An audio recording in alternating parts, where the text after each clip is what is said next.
وہ اس لیے ہار گئے تھے کہ رانا ثناء اللہ ان کی مخالفت کر رہے تھے. یعنی رانا ثناء اللہ کا وہاں مسلم لیگ نون کا جو گروپ ہے وہ عابد شیر علی کے مخالف تھا. وہ ہار گئے کیونکہ وہ ان کی حمایت کے آپ مخالفت کر رہے تھے. اسی طرح ننکانہ سے شزرہ منصب جو ہیں وہ 1500 ووٹ سے ہاری تھی اعجاز شاہ سے. وہ کیوں ہاری تھی؟ وہاں بھی دھڑا بندیاں تھیں نون لیگ کی.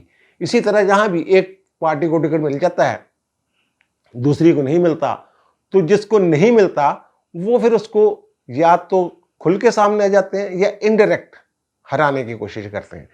اب خان صاحب اگر ان نشستوں پہ مقامی لوگوں کو ٹکٹ دیتے تو وہ دھڑے بندیاں جو تھیں وہ جیت کی راہ میں رکاوٹ بننی تھی. اور یہ ویسے بھی خان صاحب کی اپنی ہی پی ٹی آئی ہی کی نشستیں تھیں. تو اب خان صاحب اگر خود وہاں کھڑے ہوئے ہیں، اگر فرض کریں کرم میں 3 دھڑے ہیں پی ٹی آئی کے، تو وہ تینوں جو ہیں وہ سر دھڑ کی بازی لگائی ہوئی تھی انہوں نے کہ خان صاحب کو جیتنا چاہیے. ہر ایک اپنی اپنی کارکردگی شو کر رہا. اگرچہ وہاں کوئی جو ریشو ہے ووٹ پڑنے کی وہ زیادہ نہیں رہا، پھر بھی انہوں نے تینوں گروپوں نے سر دھڑ کی بازی لگائی ہوئی تھی کہ خان صاحب کو یہاں سے جیتنا چاہیے. جو زیادہ اچھی، ہر بندے کی کوشش تھی کہ میں اچھی کارکردگی دکھاؤں گا تو اگلی دفعہ مجھے پی ٹی آئی کی طرف سے ٹکٹ مل جائے گا، خان صاحب خوش ہو جائیں گے. یہ سارا معاملہ ہے. یعنی آپ اس کو جو قومی سیاست ہے اس کو مقامی سیاست کے ساتھ نہیں جوڑ سکتے. اور جو دھڑے بندیاں ہیں خان صاحب کی وجہ سے وہ مقامی جو دھڑے بندیاں ہوتی ہیں وہ ذرا وقتی طور پہ ان پہ مٹی پڑ گئی تھی.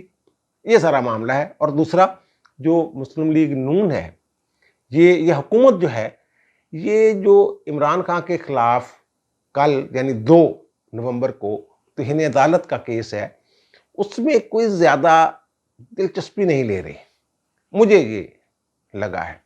کیونکہ وہاں جو بڑا ایشو ہے وہ تو یہی ہے نا کہ خان صاحب مسلح ہو کے آ رہے ہیں. پچھلی دفعہ بھی مسلح تھے، قانون نے کہا تھا پرامن طریقے سے آئیں، سپریم کورٹ کا حکم تھا، یقین دہانی تھی، اور اب بھی یہ مسلح جتھے لے کے آ رہے ہیں. اس کے لیے انہوں نے کہا تھا کہ جناب ہم تحریری طور پہ سپریم کورٹ کو آگاہ کریں گے. مثلا فیصل وافڈا نے جو پریس کانفرنس کی اس میں انہوں نے کہا کہ جناب یہ خونی لانگ مارچ ہے، لاشیں گریں گی، جنازے اٹھیں گے، اور انہوں نے ساری چیزیں کھول کے بیان کی. پھر عمران خان کا اپنا ایک ٹویٹ ہے جس میں انہوں نے یہ کہا ہوا ہے کہ جناب انقلاب تو میں آتے ہوئے دیکھ رہا ہوں، یہ اب پتہ نہیں ووٹ کے ذریعے نرم انقلاب ہوگا یا پھر بلڈ شیڈ ہوگا یا یہ خونی انقلاب ہوگا. یہ خان صاحب نے فرمایا ٹویٹ میں. اور ٹویٹ جو ہے تقریر میں اور بات ہوتی ہے، جو ٹویٹ ہے وہ تو سوچ سمجھ کے کیا جاتا ہے، اور تقریر میں تو بندہ کہہ سکتا ہے جناب جوش خطابت میں میرے منہ سے نکل گیا. اور پھر جو ان کے علی امین گنڈاپور صاحب کی وہ آڈیو لیک ہوئی اور اس کے بعد انہوں نے ٹی وی چینل پہ تسلیم بھی کیا کہ میرے پاس جناب لائسنسی اسلحہ ہے تو وہ میں لے کے آؤں گا، اگر آگے سے ہم وہ تشدد کیا گیا تو ہم وہ مقابلہ کریں گے. اور پھر ان کے جو وزیر تعلیم ہیں ہائر ایجوکیشن کے پی کے، وہ پتہ نہیں کامران منگش کیا نام ہے ان کا ایک ویڈیو ہے کہ جناب ہم جو لائسنسی اسلحہ ہے وہ لے کر آ رہے ہیں. یہ ساری چیزیں سپریم کورٹ کے ریکارڈ پہ تحریری طور پہ ہونی چاہیے تھی، لیکن آج تک یعنی آج 1 نومبر کو یہ سپریم کورٹ میں چیزیں سبمٹ نہیں کی گئیں. یہ ہو سکتا ہے کہ کل زبانی طور پہ ایڈیشنل اٹارنی جنرل صاحب تو یہاں ہے نہیں، وہ تو دبئی گئے ہوئے ہیں علاج کے لیے، پھر انہوں نے شاید لندن جانا ہے. تو جو بھی ایڈیشنل اٹارنی جنرل ہوں گے ان کے پاس، اٹارنی جنرل آفس کے پاس ابھی تک یہ کوئی تحریری شکل میں یہ چیزیں یا دستاویزی شکل میں نہیں آئی ہیں. زبانی ہو سکتا ہے کہیں، اور پھر بھی عمران خان نے ویسے بھی ایک وجہ یہ بھی ہو سکتی ہے کہ عمران خان نے تو جواب ہی داخل نہیں کروایا. انہوں نے کہا یہ 3 نومبر تک مجھے مہلت دے دے تفصیلی جواب کے لیے. اس بات سے وہ مکر گئے ہیں کہ میں نے کوئی یقین دہانی کروائی تھی، وہ کہتے مجھے تو پتہ ہی نہیں. اور بابر اعوان اور فیصل چودھری جو ان کے وکیل تھے وہ بھی یہ کہتے ہیں جناب ہم تو اس میں فریق ہی نہیں تھے، اور اس میں عمران خان کا نام ہی نہیں فیصلے میں، اعلیٰ قیادت کا ذکر ہے کہ اعلیٰ قیادت سے پوچھیں. اور فیصل کہتا ہے میری تو بات ہی نہیں ہوئی تھی کسی سے، میری تو اپنے بھائی سے بات نہیں ہوئی تھی. اور بابر اعوان بھی ایسی باتیں، یعنی ایک جیسا اسٹیریوٹائپ دونوں نے اب ہو سکتا ہے کہ سپریم کورٹ جو ہے اس حوالے سے مزید ان سے وضاحت طلب کرے کہ کیا ہے کیا نہیں تھا، آپ نے کس کو کہا تھا، پھر یقین دہانی کیوں کروائی تھی۔ عدالتی فیصلے میں یقین دہانی کا تو ہے نا، لیکن اعلیٰ قیادت کا ذکر ہے۔ کون تھی اعلیٰ قیادت؟ ہے اسد عمر تھا، شاہ محمود قریشی تھا، عمران خان کو کیوں نہیں پتہ چل سکا؟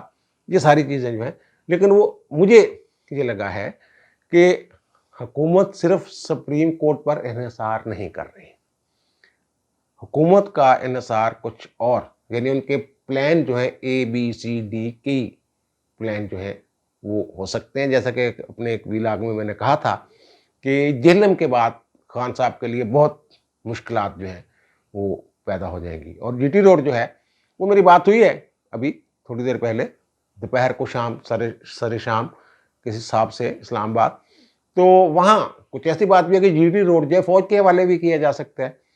آئین کے آرٹیکل 149 کے تحت جو فوجی اہمیت کی حامل سڑکیں ہوتی ہیں یا تعمیرات ہوتی ہیں یا تنصیبات ہوتی ہیں، ان کے دفاع کے لیے، تحفظ کے لیے حکومت جو ہے وہ صوبوں کو ڈائریکشن دے سکتی ہے۔ اگر صوبہ نہیں کرتا تو پھر وہ ڈائریکٹ کہہ سکتی ہے فوج کو۔ اب جی ٹی روڈ سے زیادہ جو فوجی اہمیت کی حامل کون سی سڑک ہے؟ ہر 40 کلومیٹر بعد تو فوج بیٹھی ہوئی ہے۔ لاہور سے نکلیں گجرانوالہ میں کینٹ آ گیا، کھاریاں آ گیا، جہلم، اٹک، ہر جگہ تو فوج بیٹھی ہوئی ہے۔ تو اس سے زیادہ جو جی ٹی روڈ ہے، اس سے زیادہ کون سی سڑک ہے؟ لیکن وہاں سے مجھے یہ جواب ملا ہے کہ اس کی ضرورت ہی نہیں ہے، اس کی ضرورت نہیں پڑنی کہ 149 کے تحت جناب ہم یہاں فوج کو تعینات کر دیں، جناب اپنی تنصیبات بھی خود حفاظت کرو، سواری اپنے سامان دی آپ حفاظت کرے۔ وہ کہتے ہیں اس کی ضرورت ہی نہیں۔ وہ خان صاحب کے، وہ کہتے ہیں جناب خان صاحب کو ایکسپوز کر رہے ہیں۔ آپ لوگ دیکھ رہے ہیں کہ مجبور ہو گئے ہیں خان صاحب کہ یہ ایک تو بونگیاں ماریں بہت زیادہ۔ اب خان صاحب نے اتنی بونگیاں مار دی ہیں کہ یہ ان کے جو جمہوریت پسند لوگ ہیں ان کے نزدیک تو خان صاحب کی اہمیت زیرو ہو گئی ہے، اور وہ مذاکرات کے لیے ترلے بھی مار رہے ہیں۔ اللہ کا واسطہ، انہوں نے کہا ہے نا، اللہ کا واسطہ ہے اسٹیبلشمنٹ سے کہتا ہوں کہ حکومت کا ساتھ چھوڑ کے ہمارے ساتھ آ جائیں۔ کبھی مذاکرات کے لیے پرویز الہی کی ایک واٹس ایپ پہ لاہور بھاگے آتے ہیں، بعد میں کہتے ہیں جناب وہ جنریٹر خراب ہو گئے، جنریٹر تو 10 منٹ بعد آ گیا تھا، یہ بھی نہیں پتا آپ لوگوں کو۔ اور کبھی ایوان صدر کی طرف صدر سے رابطے کر رہے ہیں، جناب کو کیتا صدر کو انہوں نے انگیج کیا ہوا ہے کہ تسی بس نو کر رہے ہیں کچھ کرتے ہیں فیس سیونگ کے لیے۔ اور نواز شریف کہہ رہے ہیں کہ جناب میں نے کہہ دیا ہے فیس سیونگ کے لیے اس بندے کو کچھ نہیں دینا، مذاکرات کچھ نہیں کرنے۔ مریم کہہ رہی ہیں کہ جناب یہ سیاسی دہشت گرد ہے، اور وہ ثابت کر رہا ہے کہ میں سیاسی دہشت گرد ہوں۔ اور مذاکرات والی بات وہ بھی کر رہی ہیں کہ کوئی مذاکرات نہیں اس کے ساتھ۔ اور مذاکرات جو جنہوں نے کرنے ہیں، جن کو کہہ رہے ہیں کہ جناب انہوں نے کرنے، وہ جب ایوان صدر سے یا وزیر اعلیٰ پنجاب سے ہلکی پھلکی کوئی مل جاتی ہے ان کو لائن، تو خان صاحب اپنا موقع بدل لیتے ہیں، ورنہ پھر یہ چڑھائی کر دیتے ہیں۔ ان کا مقصد الیکشن نہیں ہے، ان کا مقصد آرمی چیف کا تقرر ہے۔ اور اب خان صاحب جو کہتے ہیں، جو گجرانوالہ میں انہوں نے فرمایا، ایک تو یہی کہ بیرونی سازش کے بغیر بیرونی سازش میر جعفر اور میر صادق کے بغیر جو ہے وہ کامیاب نہیں ہو سکتی۔ میں ان کو پیغام دیتا ہوں کہ چوروں کو، جنہوں نے چوروں کو ٹولے کے اوپر ہمارے مسلط کر دیا ہے، پھر میر جعفر میر صادق۔ اچھا، اور یہ تو جو کسی بھی جمہوری معاشرے میں چیز پسند کی ہی نہیں جا سکتی کہ مارشاء اللہ لگتا ہے تو لگ جائے، مجھے کیا، پہلے بھی تو مارشاء اللہ ہی ہے، آپ کے دور میں مارشاء اللہ نہیں تھا۔ اور پھر جو گجرانوالے انہوں نے بات کی چوکیدار والی، وہ یہ مختلف اپنے جلسوں میں یہ بات فرما چکے ہیں کہ جناب گھر میں ڈاکو آ جائیں اور چوکیدار کہے میں نیوٹرل ہوں، یہ کہہ رہے ہیں نا بھائی، آپ گھر کے مالک تھوڑا تھے، آپ تو گھس بیٹھیے تھے۔ اور چوکیدار کی مدد سے ساری دنیا کو پتا ہے 2018 کا الیکشن کیا ہوا تھا یار۔ وزیر اعظم نے جب ملاقات کی ہے سوشل میڈیا کے صحافیوں سے، تو انہوں نے یہ بات کی کہ باجوہ صاحب یہ کہتے ہیں کہ میں کہتا تھا کہ ملک کی بہتری کے لیے ایک آئینی حکومت ہے، اس کی مدد جتنی کی جا سکے کر دیں، لیکن ساتھ ہی وزیر اعظم نے یہ بھی کہا کہ سب کو پتا ہے کہ یہ کتنی کا آئینی حکومت تھی، کن کے کندھوں پہ بیٹھ کے آئی تھی، یہ بھی انہوں نے کہا۔ تو بھائی جی، آپ تو ٹریس پاسر تھے، آپ اس گھر